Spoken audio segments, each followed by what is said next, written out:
전 메이플스토리2 기획팀에서 시스템 디자이너로 근무하고 있고요. 학부에서는 국문과 졸업했고 대학원에서 디지털 미디어 학부 전공한 다음에 게임 업계 쪽에 취직을 하게 돼서 지금 현재 넥슨에서 일을 하고 있습니다. 시스템 디자이너라고 하면 대체 어떤 일을 할까 이런 게 궁금하실 것 같은데, 게임을 굴러가게 하고 이 게임에서 플레이어들이 어떤 룰을 가지고 플레이를 할지 디자인하는 그런 기획자라고 생각을 하시면 되는데요.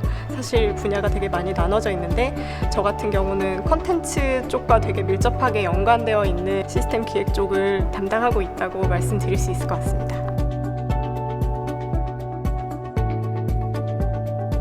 입사 준비할 때 아무래도 가장 많이 신경 썼던 부분은 포트폴리오인데요. 게임 업계에 취직을 할 때는 기획자든 아티스트든 다 포트폴리오 준비를 되게 열심히 해야 돼요. 왜냐하면 그 사람이 얼마나 일을 잘 할 수 있는 역량을 가지고 있는지 판단할 수 있는 근거가 바로 포트폴리오이기 때문에 포트폴리오 준비에 되게 신경을 많이 쓰게 됩니다. 저 같은 경우는 대학원에서 프로젝트 같은 것도 많이 했었고 공모전이라든지 그런 데 참여했던 것들을 포트폴리오로 만들어서 냈었는데요. 그때 당시에는 되게 저 나름대로 준비를 많이 해서 냈다라고 생각을 했지만 실제 업계에서 일하면서 다른 분들이 이제 포트폴리오를 받아보니까 자기가 이렇게 내가 잘했다, 이렇게 열심히 했다라는 걸 포장해서 보여주기보다는 내가 다양한 분야에 관심을 쏟고 또 열심히 했었다, 그리고 일종의 좀 속된 말로 내가 이런 분야는 정말 깊게 파봤다, 덕후 기질이 있다라는 거를 보여줄 수 있는 그런 어떤 포트폴리오가 게임 업계에서는 플러스 점수를 받을 수 있는 그런 포트폴리오가 아닌가 싶습니다.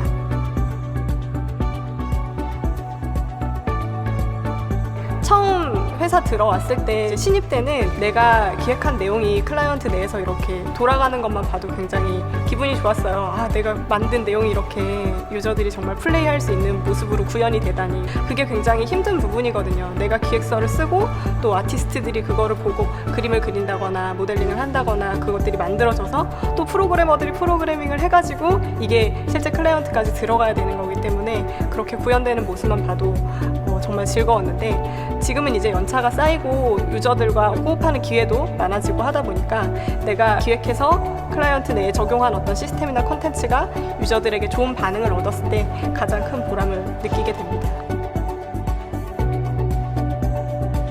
업계에 들어와서 어려움을 느꼈던 적은 종종 있었는데, 회사 상황이나 혹은 프로젝트 상황에 의해서 제가 일하던 팀이 해체된 적이 있었어요. 그래서 제 의지가 아니라 어떤 외부적인 요인에 의해서 다른 또 일을 찾아봐야 되는 그런 상황이 왔을 때 이 업계에서 계속 내 커리어를 쌓는 게 맞나 그런 고민을 한 적도 있었는데, 지금은 다행히 되게 좋은 분들이 많이 있는 그런 좋은 팀에 들어오게 돼서 정말 즐겁게 일을 하고 있는데요. 제가 원래 국문학과 다닐 때는 게임을 많이 그렇게 플레이하던 사람은 아니었어요. 대학원에 가서 교수님이나 동기들과 같이 연구도 하고 게임 플레이도 하면서 이제 게임 쪽에 관심을 가지게 됐고 이쪽에 취직을 하게 됐는데, 아무래도 그 게임을 실제 플레이했던 시간이 되게 부족하다 보니까 원래 게임을 굉장히 많이 플레이했던 다른 동료들에 비해서는 제가 전문 분야에 대한 지식이 되게 부족하더라고요. 경험도 부족하고.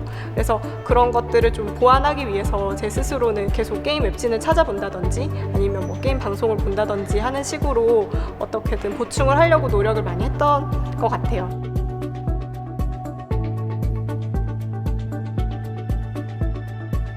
직장 생활을 잘 하기 위한 저만의 노하우라고는 할 수는 없을 것 같고요. 모든 직장 생활을 하시는 분들께 중요한 덕목이라고 한다면 기본적으로 일을 잘하는 게 가장 중요해요. 노력해야 되는 부분들이 있겠죠. 계속 트렌드에 민감하게 반응한다든지 내가 부족한 부분을 찾아내서 그것을 채우기 위해 노력한다든지, 게임 기획자의 분야에 특화된 덕목을 좀 말씀드린다고 한다면 커뮤니케이션 스킬을 키우는 게 가장 중요한 부분일 것 같아요.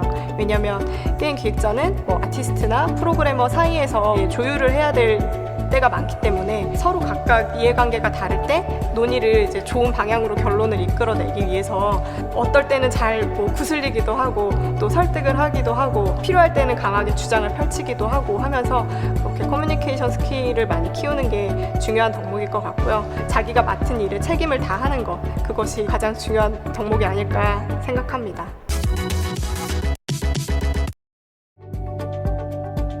제가 4년 동안 학부 생활을 했던 인문관 쪽이 가장 기억에 남는 장소인 것 같아요. 거기가 되게 오래된 건물이고 특이한 건물이잖아요. 1층으로 가면은 뭐 2층으로 연결되고 학부 때는 이상이 이 건물을 지었다더라 이런 말도 안 되는 헛소문이 있을 정도로 그렇게 좀 특이한 건물인데 그 건물이랑 또 그 앞에 잔디밭, 뭐 나무 이런 것들이 그립고 떠올리면 정말 고향 같은 그런 장소인 것 같아요. 그리고 한 군데 더 장소를 말씀드린다면 제가 대학원 생활을 했던 저희 연구실이 가장 기억이 남는데요. 대학원 1학기, 2학기 보냈던 그 신세계관 지하 3층에 저희 연구실이 있었어요. 지하 주차장 밑에 연구실이 있었거든요.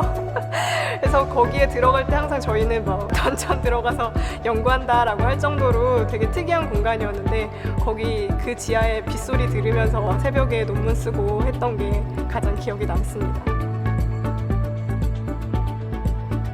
저 같은 경우만 해도 어렸을 때 내가 하고 싶은 게 너무 많아서 난 뭐 하면 좋지? 했던 기억이 있는데 요즘 친구들 같은 경우에는 오히려 내가 잘할 수 있는 게 뭔지 모르겠어 때문에 고민하는 친구들이 많더라고요. 그래서 실제 취업을 해서도 좀 힘든 것 같아 하면 금방 포기하고 다른 일들을 찾아보게 되는 경우가 많은 것 같아요. 그래서 굉장히 안타깝다는 생각이 들더라고요. 그래서 자기가 정말 하고 싶은 일 그리고 내가 잘할 수 있는 일을 찾는 게 직업을 선택하기 전에 선행되어야 될 일인 것 같고요. 그리고 내가 어쨌든 취직을 했다라고 하면은 조금 힘들고 뭐 조금 괴롭더라도 바로 그만두는 것이 아니라 좀 참고 노력해서 하다 보면 또 내가 생각지도 못했던 곳에서 나의 어떤 재능이나 뭐 능력을 발견하게 될 수도 있거든요.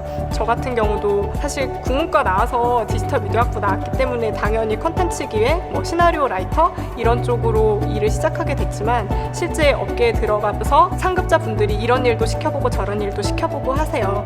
그렇게 했을 때 너는 콘텐츠 기획 어느 정도 하는 것 같지만 구조적으로 시스템 기획을 하는 것도 잘 할 수 있는 것 같아 라고 생각을 하셔서 시스템 기획 업무도 주시고 지금 현재는 이제 시스템 기획을 하면서 일을 하고 있거든요. 그래서 그렇게 회사에 들어가서 내가 생각지도 못했던 재능을 발견하게 될 수도 있기 때문에 자신이 원하는 일을 찾는 것 그리고 회사에 들어가서 내가 잘할 수 있는 일을 찾는 것 그런 것들이 중요하다고 생각합니다.